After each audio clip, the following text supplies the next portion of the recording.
नमस्कार, दिन भर की बड़ी खबरों में आपका स्वागत है। मैं हूं आराधना।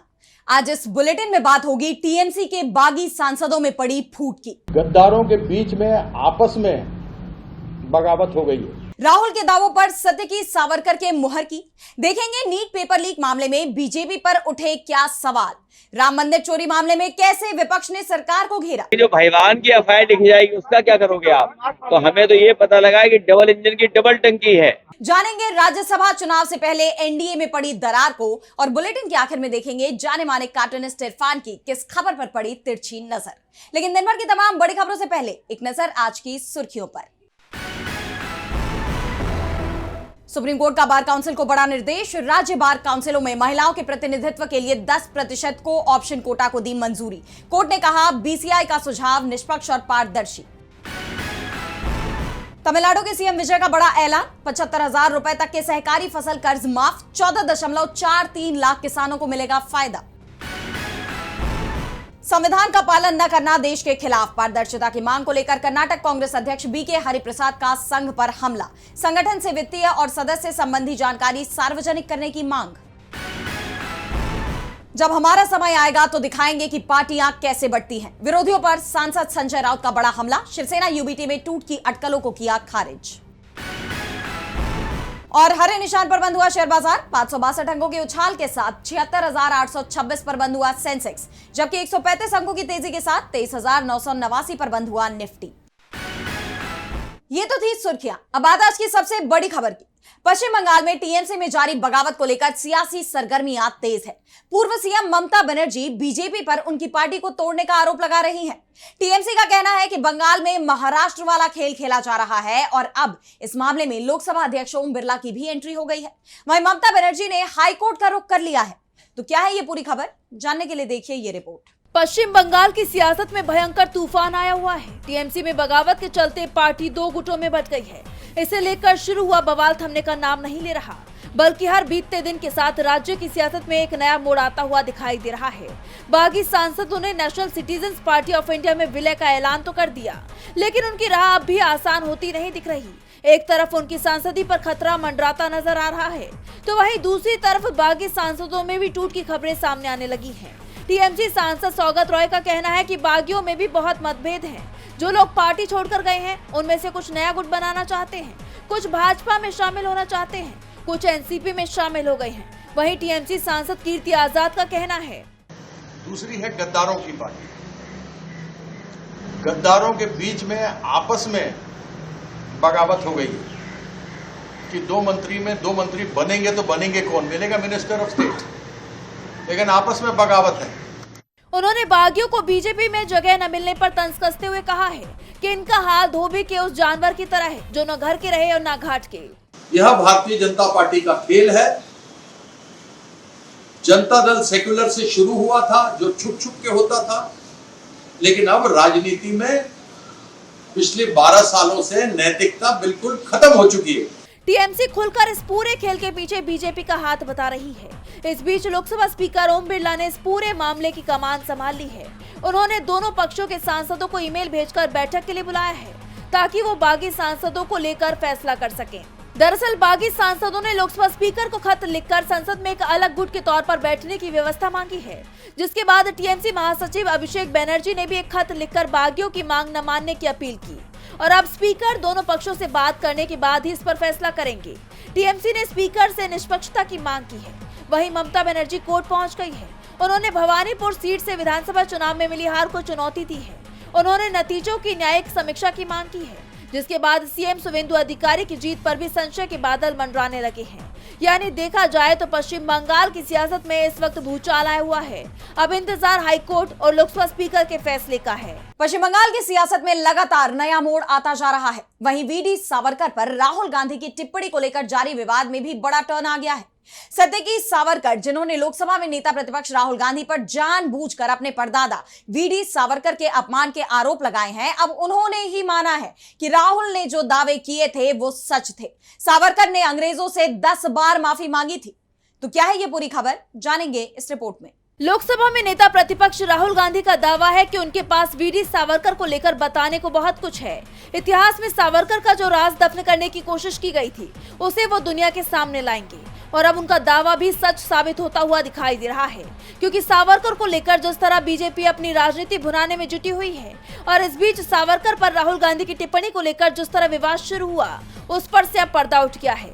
सावरकर के परपोते सत्यकी सावरकर ने खुद राहुल गांधी के दावों पर मोहर लगा दी है। उन्होंने खुद कोर्ट को बताया है कि सावरकर ने अंग्रेजों से 10 बार माफी मांगी थी। दरअसल राहुल ने भारत जोड़ो यात्रा के दौरान दावा किया था कि ये सावरकर जी की चिट्ठी है। इसमें उन्होंने अंग्रेजों को लिखा है, मैं आपका सबसे ज्यादा ईमानदार नौकर बने रहना चाहता हूँ। ये मैंने नहीं, सावरकर ने लिखा है। इसके बाद लंदन में राहुल ने कहा था कि सावरकर ने एक किताब में लिखा था कि मैंने और मेरे 5-6 दोस्तों ने एक बार एक मुस्लिम व्यक्ति की पिटाई की थी। इसमें सावरकर को खुशी हुई थी, जिस पर बवाल मच गया। इस मामले में पुणे की अदालत में मानहानि का मुकदमा भी चल रहा है। स्पेशल जज अमोल शिंदे की अदालत में सुनवाई के दौरान ही सत्यकी सावरकर ने कबूल किया कि सावरकर ने ब्रिटिश सरकार के समक्ष अपनी सजा में राहत के लिए 10 दया याचिकाएं दाखिल की थी। हालांकि भगत सिंह, राजगुरु, अशफाकुल्ला खान और बटुकेश्वर दत्त जैसे कई क्रांतिकारियों ने ऐसी याचिकाएं दाखिल नहीं की और अपने सिद्धांतों से अंत तक समझौता नहीं किया। ये क्रांतिकारी अपने विचारों और सिद्धांतों पर अंत तक अड़िग रहे। इस दौरान उन्होंने ये कहते हुए इस माफीनामे का बचाव भी किया कि याचिका दाखिल करना ना तो असाधारण था और ना ही अवैध। उन्होंने आगे ये भी कहा कि मुझे इस बात की जानकारी नहीं है कि सावरकर हर याचिका के अंत में ये लिखते थे, I beg to remain sir your most obedient servant VD Savarkar. जिस वीडी सावरकर को बीजेपी वीर सावरकर कहकर राहुल गांधी को घेरने की कोशिश कर रही थी, सत्यकी के इस बयान ने उनके इस दावे को कमजोर कर दिया है। सवाल ये उठ रहे हैं कि वीर की परिभाषा सावरकर है या भगत सिंह, राजगुरु जैसे लोग। मौजूदा हालात में बीजेपी अपने ही दाव में फंसती हुई दिखाई दे रही है। सावरकर मामले में बीजेपी को बड़ा झटका लगा है, तो नीट पेपर लीक मामले में भी मोदी सरकार बुरी तरह घिर गई है। छात्रों में तो भारी आक्रोश दिखाई दे ही रहा है, साथ ही विपक्ष ने भी शिक्षा मंत्री धर्मेंद्र प्रधान के इस्तीफे की मांग करते हुए मोर्चा खोला हुआ है। इससे सरकार काफी दबाव में दिखाई दे रही है। इस बीच सरकार की तरफ से नीट री एग्जाम को लेकर बड़ा कदम उठाया गया है, लेकिन इस फैसले पर भी सवाल खड़े हो गए हैं। तो क्या है ये पूरी खबर, जानने के लिए देखिए ये रिपोर्ट। नीट पेपर लीक मामले में मोदी सरकार की मुश्किलें खत्म होने का नाम नहीं ले रही। छात्रों के साथ हुए अन्याय के खिलाफ कांग्रेस लगातार आवाज उठा रही है। शिक्षा मंत्री धर्मेंद्र प्रधान के इस्तीफे की मांग कर रही है और अब लोकसभा में नेता विपक्ष राहुल गांधी युवाओं की आवाज को बुलंद करने के लिए 17 जून से छात्र संवाद शुरू करने जा रहे हैं। कांग्रेस की सांसद प्रियंका गांधी ने भी बार बार पेपर लीक के चलते छात्रों को जिन मुश्किलों का सामना करना पड़ रहा है, उनका जिक्र करते हुए अपील की है। मुझे लगता है कि हम में से जिन लोगों की भी कोई सार्वजनिक जिम्मेदारी है, उन्हें छात्रों के साथ खड़ा होना चाहिए और ये समझना चाहिए कि वे किस तरह की मुश्किलों और परेशानियों से गुजर रहे हैं। इसे हल करने के लिए हम सभी को मिलकर काम करने की जरूरत है। प्रियंका ने बदलाव के लिए समाज के हर तबके से आवाज उठाने की मांग की है। अगर ऐसा होता है तो ये सरकार के खिलाफ एक देशव्यापी आंदोलन का रूप ले सकता है। यही वजह है कि सरकार पर दबाव बढ़ता ही जा रहा है। ऐसे में 21 जून को नीट के री एग्जाम से पहले सरकार की तरफ से कड़े कदम उठाए गए हैं। एनटीए ने बताया कि इलेक्ट्रॉनिक्स और सूचना प्रौद्योगिकी मंत्रालय ने सूचना प्रौद्योगिकी कानून 2000 की धारा 69A के तहत टेलीग्राम पर रोक लगाई है। ये रोक 22 जून 2026 तक रहेगी। सरकार ने एग्जाम के बाद भी टेलीग्राम को अपना मैसेज एडिट फीचर 30 जून तक बंद रखने का निर्देश दिया है। एनटीए के मुताबिक कुछ लोग टेलीग्राम का इस्तेमाल परीक्षाओं में पेपर लीक होने के फर्जी सबूत बनाने के लिए करते रहे हैं, इसलिए ये कदम उठाए गए हैं। लेकिन सवाल यह है कि क्या इससे पेपर लीक को रोका जा सकता है? कांग्रेस के अध्यक्ष मल्लिकार्जुन खड़गे ने भी इस कदम को लेकर सरकार पर तंज कसा। खड़गे लिखते हैं कि मोदी जी को सबसे पहले अपने शिक्षा मंत्री धर्मेंद्र प्रधान का इस्तीफा लेना चाहिए, जिन्होंने करोड़ों युवाओं के भविष्य को ब्लॉक करके रखा है। भारतीय वायुसेना को इस्तेमाल करना हो, टेलीग्राम को ब्लॉक करना हो या फिर छोटी मछलियों को पकड़कर पेपर लीक माफिया को बचाना हो, ये सब मोदी सरकार को इसलिए करना पड़ रहा है क्योंकि पिछले 10 वर्षों में 90 पेपर लीक हुए हैं और 9 करोड़ युवा इस धांधली और भ्रष्टाचार को भुगत रहे हैं। अपनी नाकामियों पर भला कब तक पर्दा डालेगी ये सरकार? खड़गे ने कहा कि करीब आधा दर्जन युवाओं ने मजबूरन अपनी जान ले ली है। मोदी जी एक शब्द भी नहीं बोलते। अफसोस की बात है कि भाजपा इस परीक्षा में पूरी तरह फेल हो गई है। कांग्रेस के इन हमलों ने सरकार की मुश्किलें और बढ़ा दी हैं। अब सबकी नजरें राहुल गांधी के छात्र सम्मेलन और 21 जून को नीट री एग्जाम पर टिकी हुई हैं। नीट पेपर लीक मामले में बवाल थमने का नाम नहीं ले रहा, तो राम मंदिर में चोरी का मामला भी लगातार तूल पकड़ता जा रहा है। इस मामले में विशेष जांच दल का गठन किया गया। ये टीम अब गहनता से जांच में जुटी है। इस दौरान कई बड़े खुलासे भी हुए, जिससे बीजेपी पर सवालों की कड़ी बढ़ती ही जा रही है। विपक्ष ने भी बीजेपी पर जमकर हमला बोला है। तो क्या है ये पूरी खबर, देखिए इस रिपोर्ट में। अयोध्या के राम मंदिर में चढ़ावा चोरी को लेकर शुरू हुआ बवाल थमने की बजाय और बढ़ता जा रहा है। बढ़ते विवाद के बीच मामले की जांच करने के लिए विशेष जांच दल यानी एसआईटी का गठन किया गया है और गहनता से इस मामले की जांच की जा रही है। और अब इस मामले में कई बड़े खुलासे हुए हैं, जिससे सरकार की मुश्किलें बढ़ती हुई दिखाई दे रही हैं। जानकारी के अनुसार जांच एजेंसियों ने अब तक संदिग्ध कर्मचारियों के पास से लगभग 2 करोड़ की भारी नकदी बरामद की है। यही नहीं, जांच में ये भी सामने आया है कि श्री राम जन्मभूमि में शीला पूजन के नाम पर खूब पैसे वसूले गए, जिसका कोई लेखा जोखा ही नहीं है। जांच में हीरे मोती जड़े रामशिलाओं के गायब होने की बात भी कही जा रही है।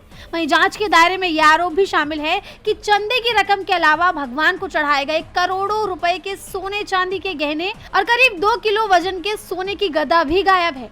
वहीं खुलासा होते ही मामला और भड़क उठा है। विपक्ष ने इस पर बीजेपी को बुरी तरह घेर लिया।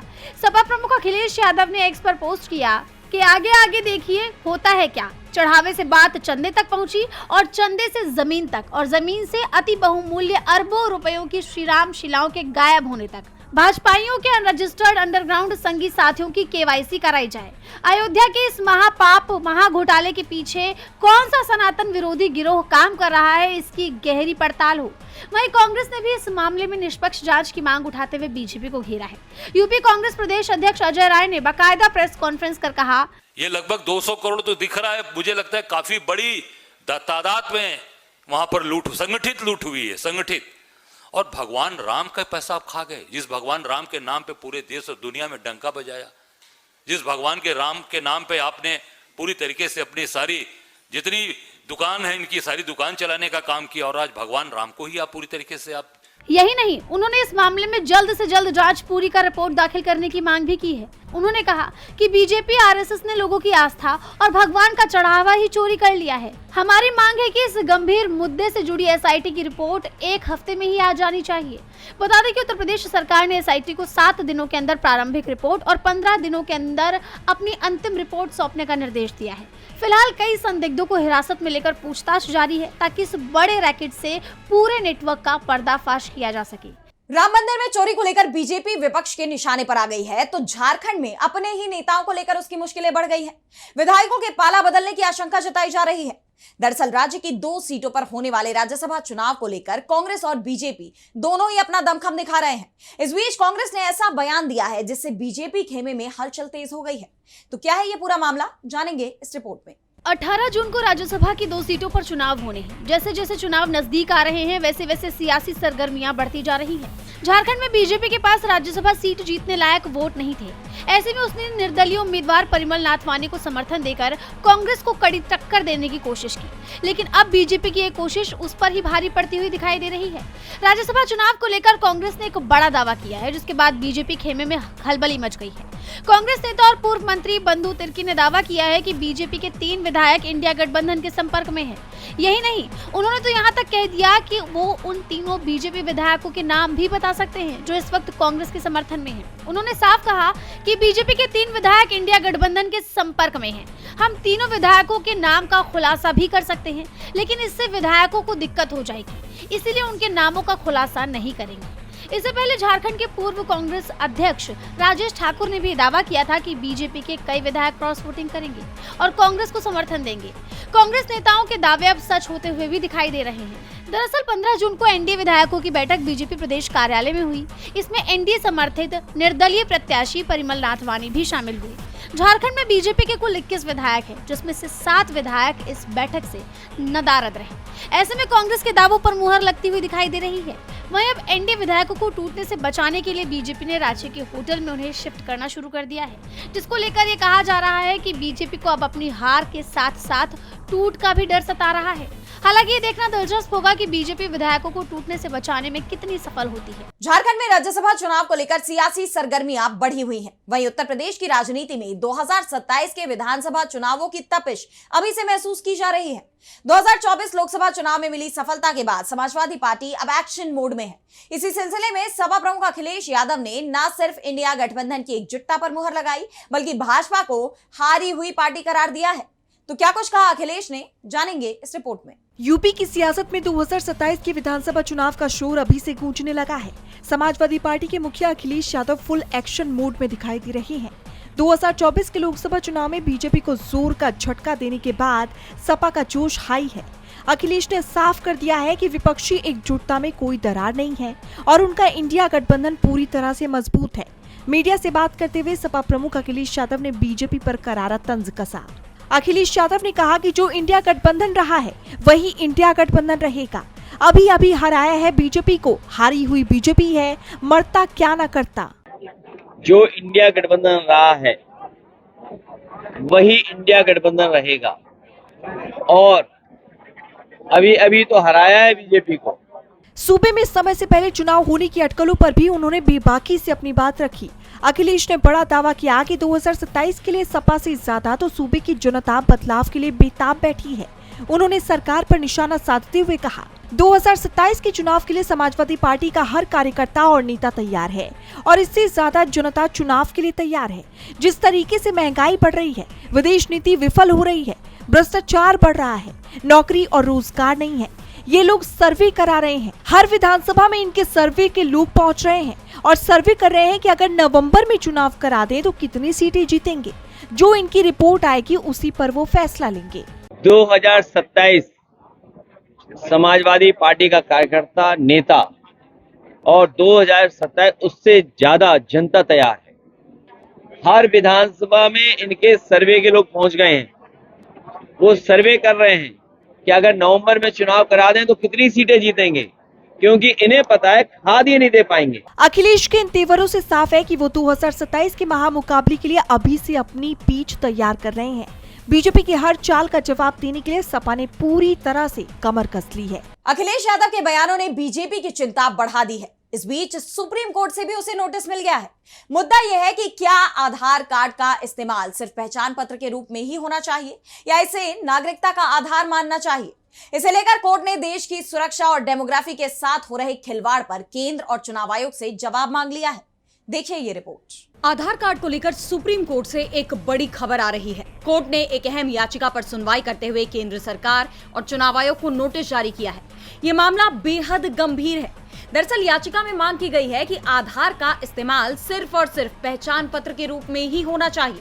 इसे नागरिकता, जन्म तिथि या पते के सबूत के तौर पर बिल्कुल न माना जाए। गौरतलब है कि ये याचिका वरिष्ठ वकील अश्विनी उपाध्याय ने दायर की है। कानून को देखें तो आधार एक्ट 2016 की धारा 9 साफ कहती है कि आधार नंबर कोई नागरिकता या निवास का कानूनी सबूत नहीं है।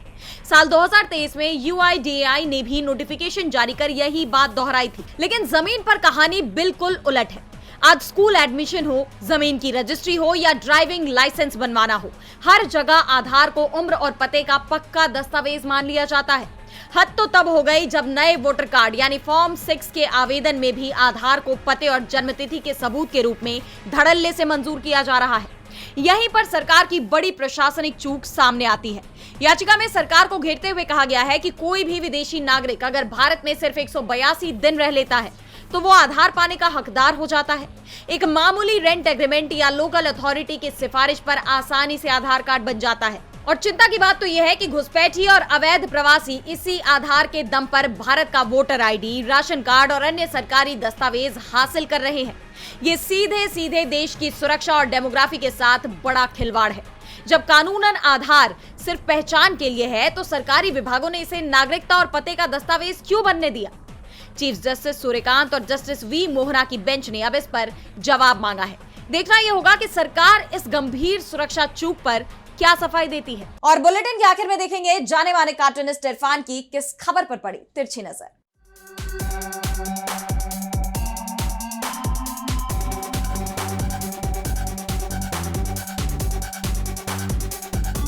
दुनिया में फिर से कच्चा तेल सस्ता हो गया है, लेकिन आपको पता है क्या? आप पेट्रोल पंप पर गए और क्या आपको ये मालूम चला कि आज पेट्रोल कल के दाम पर नहीं बल्कि आज कुछ नए दाम पर मिलेगा, जिसमें कि सस्ता पेट्रोल मिलेगा। लेकिन ये खुशखबरी जनता के लिए कहाँ होती है? जनता के लिए तब होती है जब ये बताया जाता है कि अंतर्राष्ट्रीय स्तर पर कच्चे तेल की कीमत बढ़ चुकी है। इसलिए आपको आज से अपनी जेब को फिर से ढीला करना पड़ेगा और कुछ न कुछ बढ़ोतरी उसमें हो जाएगी। तो ये खबर आपके लिए तो नहीं हो सकती है, हो सकता है साहिब के मित्रों के लिए हो, जिनकी जेबें अब बड़े बड़े थैले बन गए हैं जिनमें फ़ायदा ही फ़ायदा हो रहा है। जनता तो अब चुनाव में भी पूछती ही है, उसको जनता इंतज़ार करती रहती है।